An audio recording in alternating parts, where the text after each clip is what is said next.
Bonjour, nous sommes jeudi et il est temps d'en finir avec les problèmes d'érection et d'éjaculation précoce avec 3 plantes.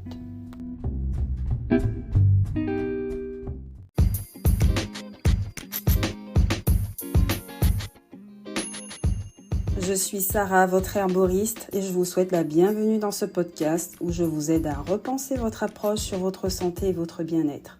Nous allons redécouvrir la précieuse, la pertinente et adéquate médecine traditionnelle avec nos amis, les plantes.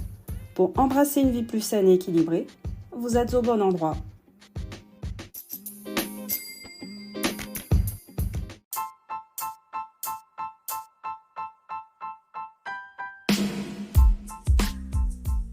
À partir de quand les problèmes d'érection sont un problème ?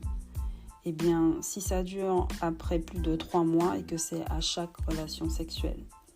Et vous avez probablement dû chercher un peu sur Internet, ou j'espère vu un médecin, pour essayer de comprendre pourquoi votre pénis refuse de vous obéir. Et vous avez certainement obtenu au moins une réponse qui vous concerne. En revanche, si votre ego ne vous donne pas envie de voir cette recherche dans votre historique, je vais vous donner un aperçu de ce que vous auriez pu obtenir comme réponse. Et le plus souvent, sachez que ça part de vos pensées, comme presque tous les mots de notre corps. Les émotions et les phrases qu'on se répète se manifestent physiquement. Par exemple, si vous êtes sur le point d'avoir un rapport avec quelqu'un et que vous vous dites déjà, bof, de toute façon ça va mal finir parce que je ne vais pas bander aujourd'hui, eh bien, il y a de fortes chances pour que la mission échoue effectivement.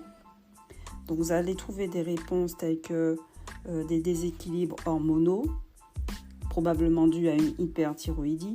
Vous avez un souci cardiovasculaire et en général, c'est une alerte quand vous avez un problème d'érection parce qu'elle précède la survenue d'un problème cardiovasculaire. Donc, si vous êtes concerné par des facteurs de risque cardiovasculaires comme l'hypertension artérielle, le diabète, le tabac, l'obésité, si vous avez un taux de cholestérol élevé, ça explique déjà pourquoi vous avez des problèmes d'érection. Vous pouvez aussi trouver des réponses telles que des lésions neurologiques. C'est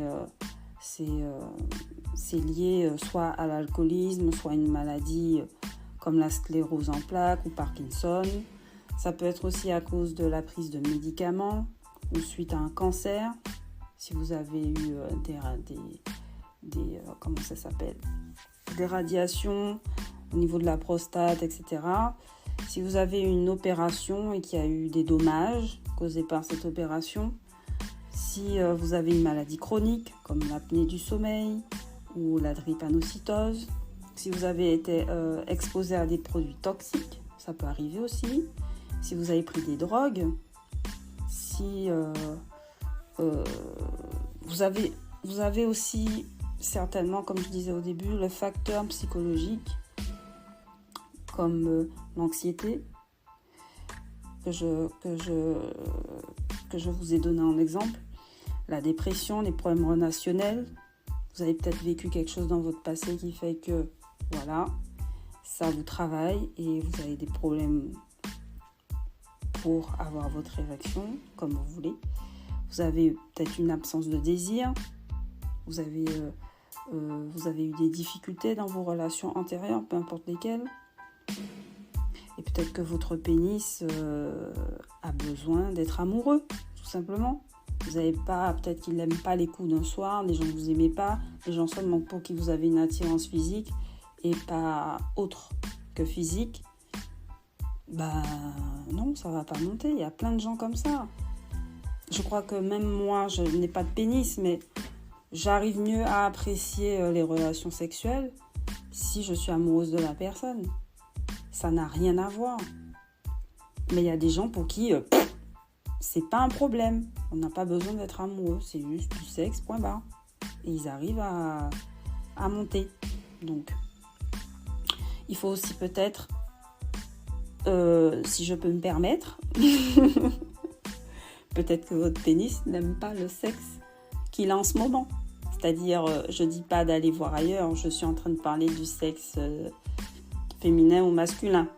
Donc si vous n'êtes peut-être pas, si vous êtes hétéro, vous n'êtes peut-être pas attiré par les femmes. Donc vous n'êtes pas hétéro, vous êtes gay ou vous êtes bi. Ça dépend. Mais il faut vous poser la question. Il faut être honnête avec vous. Il faut chercher au fond de vous. Est-ce que vous aimez vraiment les femmes? Est-ce que vous êtes vraiment attiré par elles? Est-ce que vous êtes homophobe? Et là, dans ce cas-là, vous êtes un homosexuel refoulé. Je continue. Et concernant l'éjaculation précoce, c'est à peu près la même chose que tout ce qu'on a vu pour les problèmes d'érection. Mais en plus, vous pouvez aussi avoir une sensibilité particulière du pénis. Donc, peut-être que vous devriez trouver des activités moins axées sur la pénétration. Ou alors, si vous êtes au début, vous devez pratiquer plus souvent. Et si c'est une éjaculation précoce secondaire, c'est-à-dire qu'elle est arrivée longtemps après que vous soyez actif, il faut que vous alliez voir un docteur parce qu'il y a peut-être un problème de prostate ou un problème neurologique ou psychologique. Voilà.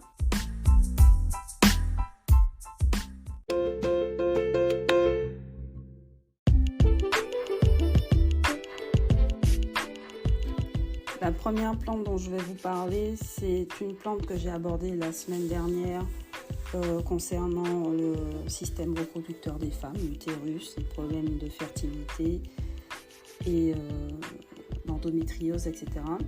Et c'est le Vitex agnus cactus qu'on appelle en France gatilier. Et c'est une plante qui a des propriétés progestéroniques. C'est un régulateur hormonal et c'est une plante carminative.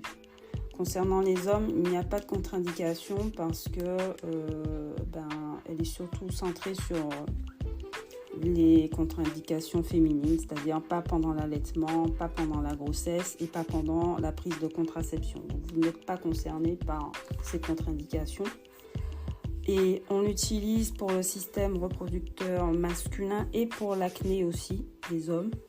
Donc on l'utilise pour l'éjaculation précoce, les difficultés érectiles, la mélancolie ou l'irritabilité sexuelle, l'hyperplasie bénigne de la prostate. Et elle se consomme en teinture. On utilise les baies. Attention, toujours vérifier que ce sont les baies que vous avez. Donc en teinture, vous devez les prendre à jeun le matin avant le petit déjeuner. 10 gouttes ou bien 1,5 ml 3 fois par jour. Vous pouvez les consommer en poudre. Donc ça fait 500 mg ou 2 g par jour au total. Et ça existe en teinture vinaigrée, mais ça c'est si vous connaissez un herboriste qui le fait, parce que j'en ai pas vu dans les herboristeries en ligne et sous forme de glycérine. Moi je n'en vends pas encore, j'utilise pour ma propre consommation, mais je n'en vends pas. Vous pouvez très bien en trouver à diluer dans l'eau. Si vous n'aimez pas l'alcool, par contre, j'en ai pas encore vu sans alcool. Il faut chercher.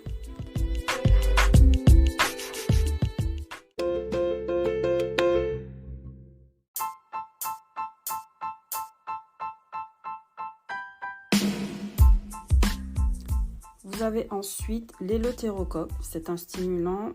Toutefois, il est moins puissant que le ginseng qui participe efficacement au rétablissement des patients après une période de stress prolongée ou une longue maladie. Et c'est la racine qu'on utilise. Son nom scientifique, c'est Eleutherococcus santicosus. Et la meilleure forme pour la prendre, c'est en gélule. Une gélule de poudre ou d'extrait sec de la plante, prêt à l'emploi, 3 fois par jour. Ensuite, vous avez le ginseng, Panax ginseng. Là, pour le coup, il faut prendre... c'est un classique, hein, et c'est plus accessible, c'est pour ça que je vous en parle. 0,5 ou 1 gramme jusqu'à 3 fois par jour pendant 6 jours. Soit vous mâchez la racine, soit vous préparez une soupe, soit vous prenez un ragoût, soit sous forme de comprimé. C'est comme ça vous arrange, c'est comme vous voulez. À côté de ces 3 plantes-là, vous pouvez très bien rajouter l'ortie piquante. J'en ai parlé dans mon premier épisode. Donc si vous voulez en savoir plus, ça vous fera pas de mal de prendre cette plante-là à côté de celle-ci.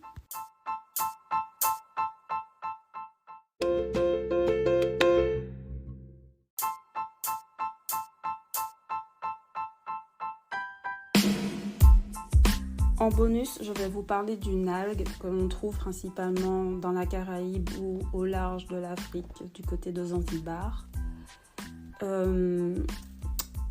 Et c'est une plante c'est une algue qui est dorée. On a l'impression quand on va en bateau, on a l'impression que la mer est dorée. Et il y a 2 variétés. Il y en a une qui est violette, que l'on trouve un peu plus dans le nord. Mais celle dont je vous parle, c'est vraiment celle-là qu'il faut choisir, c'est la dorée, qu'on trouve dans la Caraïbe. Elle contient énormément de minéraux. Il me semble qu'elle a soit 92 ou 102 des minéraux dont le corps a besoin. Et elle est riche en vitamines. Et c'est une algue dont je parle pour plein de choses, pour la peau, pour la santé de manière générale, pour la libido des femmes, mais elle fonctionne aussi très bien pour la libido des hommes. C'est parfois alarmant. Ouais. Donc, elle augmente aussi, je parlais que des hommes là pour le coup, la qualité du sperme. Parce que quand vous essayez d'avoir des enfants et que le sperme est trop acide, c'est dû à votre alimentation. Du coup, pour favoriser la qualité de votre sperme, le Cymos c'est très bien. Et comme ça réduit le risque de problèmes cardiovasculaires, du coup, forcément, vous aurez moins de problèmes d'érection. Donc, je pense qu'on a fait le tour. C'est l'érection, la qualité du sperme, la quantité de sperme, les performances sexuelles. Pour l'éjaculation précoce, je ne sais pas. Il n'y a pas d'étude qui a été faite. Mais comme ils mettent performance sexuelle, peut-être qu'ils englobent ça dedans. Et vous pouvez en faire profiter votre partenaire si elle a des problèmes de libido. C'est une algue qui est riche en fer. On peut la prendre pendant la grossesse, avant la grossesse, pendant l'allaitement, tout le temps. Il n'y a pas de contre-indication. Et c'est tout. Donc pour la préparer, là c'est autre chose. Il faut faire attention à la qualité. C'est une algue qui est censée être fine. Elle n'est pas censée être énorme. Elle est très fine. Quand vous la trouvez en sachet, il n'y a pas de feuilles normalement. C'est comme des branches un peu translucides. C'est jaune doré. Il n'y a pas de sel dessus. Il n'y a pas de gros morceaux, des gros cristaux de sel. Et voilà, parce que c'est censé être séché au soleil. Donc, ouais. Ensuite, il faut la laver. Quand vous l'obtenez, vous la lavez à grande eau pour enlever justement le goût de mer, le goût salé là. Faut laver. Et ensuite, vous pouvez utiliser de l'eau de mon roucou, en bouteille, que vous mettez dans un bocal en verre, pas en plastique, en verre. Vous couvrez d'eau. Alors, il y a des gens qui disent qu'il faut calculer le poids et puis vous multipliez par 2 pour savoir quelle quantité d'eau il faut mettre. Et pour l'avoir essayé une dizaine de fois, honnêtement, il faut mettre plus. Il faut mettre plus. Et pour que la conservation dure plus longtemps, vous pouvez ajouter du citron. Et vous pouvez, pour le goût, mettre du gingembre, si vous voulez. Donc, vous laissez gonfler plusieurs heures ou toute la nuit au frigo. Et ensuite, vous mixez, mais à fond, pour avoir une texture de gel. Voilà. Donc, ça va être du gel de Cymos.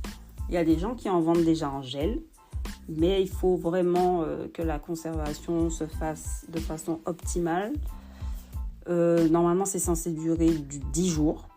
Vous prenez une cuillère de Cymos comme ça dans la bouche, mais la texture, je n'aime pas du tout.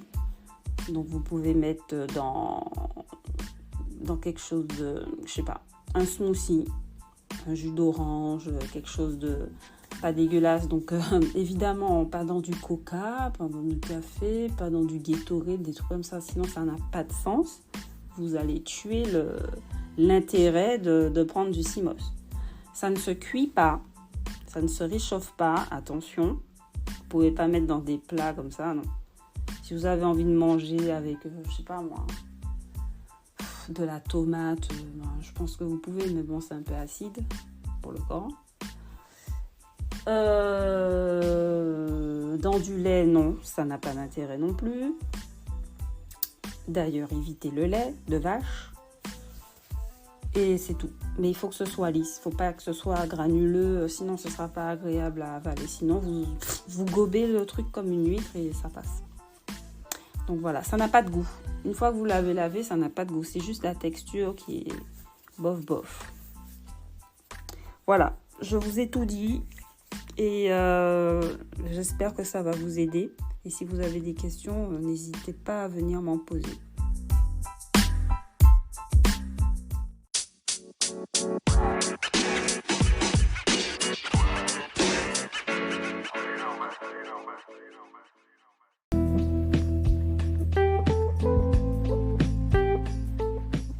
Si vous avez besoin d'un suivi personnalisé, prenez rendez-vous avec moi sur mon site internet www.afro-herbaliste.com.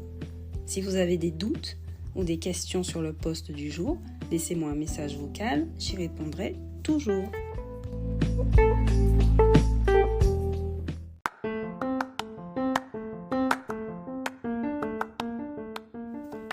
On se revoit samedi dans la boîte à outils pour apprendre à faire des pastilles. Et d'ici là, portez-vous bien et n'oubliez pas d'écouter votre corps.